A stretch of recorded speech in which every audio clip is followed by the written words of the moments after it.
Seeing isn't always believing.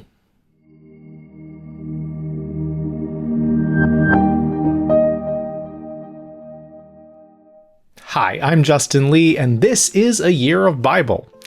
We're starting week 17 of our study today, and for about 6 of those weeks, we've been studying the book of Matthew. But can you believe it? We have come to the last chapter of Matthew today. On Friday, we read about the crucifixion, and today, in Matthew 28, we've come to the resurrection. Let's read. After the Sabbath, at dawn on the first day of the week, Mary Magdalene and the other Mary went to see the tomb. Suddenly there was a great earthquake, for an angel of the Lord descended from heaven, rolled away the stone, and sat on it. His appearance was like lightning, and his clothes were white as snow. The guards trembled in fear of him and became like dead men.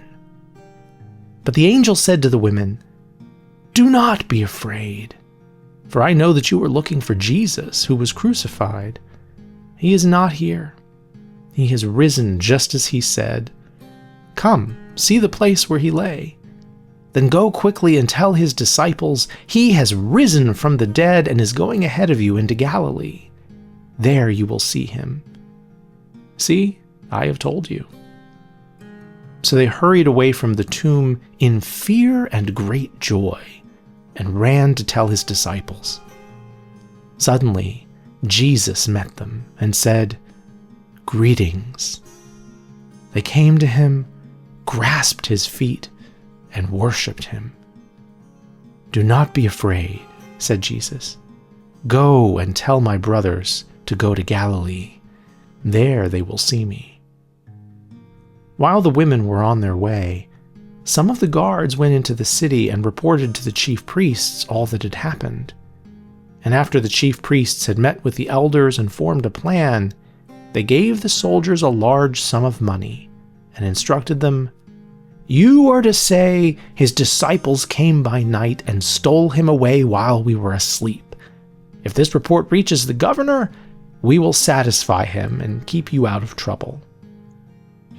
So the guards took the money and did as they were instructed. And this account has been circulated among the Jews to this very day. Meanwhile, the 11 disciples went to Galilee, to the mountain Jesus had designated. When they saw him, they worshipped him, but some doubted. Then Jesus came to them and said, "All authority in heaven and on earth has been given to me. Therefore, go and make disciples of all nations, baptizing them in the name of the Father, and of the Son, and of the Holy Spirit, and teaching them to obey all that I have commanded you. And surely I am with you always, even to the end of the age." And that is the end of the book of Matthew. What did you think? I know we've been in Matthew for a while, haven't we? And these last few weeks, I've had a lot of travel and personal obligations, and I actually just got home late last night from a weekend where I was teaching the Bible at a retreat. So to be perfectly honest with you, I'm more than a little bit tired as I'm recording this video today. But as tired as I am, there is still something important I want to say about this passage, because I think this is an important passage for us as Christians. Jesus' resurrection from the dead is an essential part of the story for us, and we talked about this in our study of Mark. Many people through history have been fascinated by the life and teachings of Jesus without wanting to engage with his resurrection. Philosophers have debated his moral lessons, novelists have been inspired by his parables, historians have explored his impact on the world, artists have depicted him on canvas, on camera, and on stage. Martin Scorsese, the famous director, made a controversial film about Jesus in the 80s, The Last Temptation of Christ, ending with his death. Musical theater composer Stephen Schwartz, who's known for Wicked and The Prince of Egypt, also did the popular musical Godspell about Jesus' teachings. It also ends with his death. And we talked the other day about how a scene from another famous musical, Jesus Christ Superstar by Andrew Lloyd Webber, impacted me as a child, and that one too ends with Jesus' death. Lots and lots of people, including people who don't identify at all as Christians, find Jesus and his teachings to be compelling and worth thinking about. But then we get to this pesky part about him rising from the dead, and a lot of folks go, that part's made up though, right? Audiences don't really buy that kind of thing today. Cut out the resurrection part, and you've got a compelling story about an inspiring man. But rising from the dead? That sounds like a relic of a simpler, more religious time. Stuff like that doesn't fly today. And let's be honest, even for many devout Christians, it's normal, it's common to get to this part of the story and have questions and doubts. I mean, how did this work exactly? Was he somehow not really dead when they put him in the tomb? Because you don't just come back to life after you die, right? Maybe they could believe that 2,000 years ago, but it just doesn't make sense now, not in the era of modern science. That would fly in the face of everything we know about how the world operates, wouldn't it? But here's the thing. We are not the first people in history to have those questions. The disciples themselves had those questions.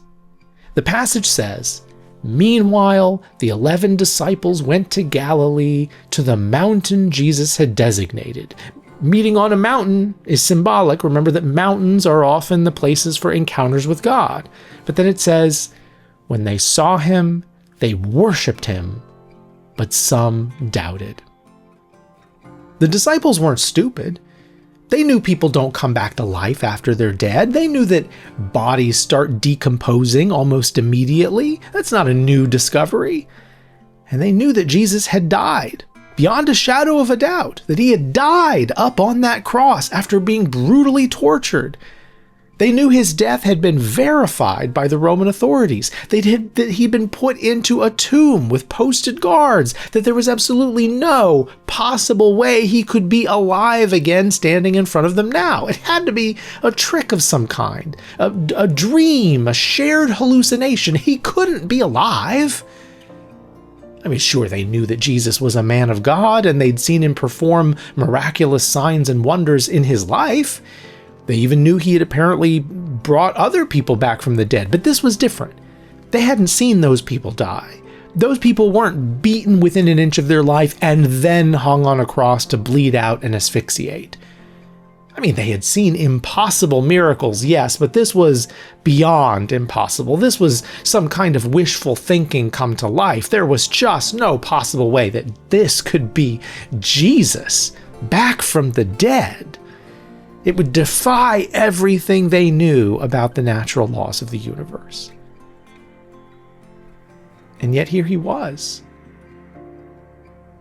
And so the disciples worshipped him, but some doubted. When we read the book of John, we'll read about one of the most famous doubters, known to us today as Doubting Thomas. But clearly he wasn't the only one with doubts. And who can blame them? Wouldn't many of us have doubted too? Don't many of us sometimes wrestle with our own doubts today? Doesn't it all sometimes just seem too impossible to believe? And yet the disciples ultimately could not discount the evidence right in front of their eyes. Here was Jesus, alive again. And despite their doubts and confusion and all those lingering questions about how this possibly could have happened, the reality of what they had seen and experienced was so powerful that they were moved to go out into the world and preach about the resurrected Jesus, even though it would cost many of them their own lives. I was asked a question this weekend about doubt. And I'm often asked about doubt because a lot of Christians feel ashamed or scared when they have doubts. They look at other people who don't seem to have any doubts and they think, I wish I had that level of faith. Why am I burdened with all these doubts and questions I can't answer? But remember that guy in Mark 9 who said, I do believe, help my unbelief? You can have doubts and still keep moving forward, asking and trusting God to alleviate those doubts as time goes on. I suspect the doubting disciples still had a bunch of unanswered questions when Jesus sent them out to preach to all the nations. but they chose to obey despite their lingering questions, despite their doubts. I think this passage is a reminder to all of us that we don't have to be free of unanswered questions to still wake up every morning and choose to follow God, doing what Jesus taught us to do even when we have doubts and questions and things we still don't understand. After all, even many non-believers have to admit that Jesus was good and brilliant and thoughtful and way ahead of his time, that the world would be a better place if more people actually lived according to his teachings. We don't have to have every question answered and every doubt eradicated to see clearly the goodness of doing what Jesus called us to do. So we choose each day to do it, even when we don't understand. And through that choice to follow God, we're connected with Christians through the ages, all the way back to those disciples of 2,000 years ago. They worshipped him, but some of them doubted. And Jesus sent them out as his ambassadors anyway. We'll continue next time with Paul's letter to the Galatians.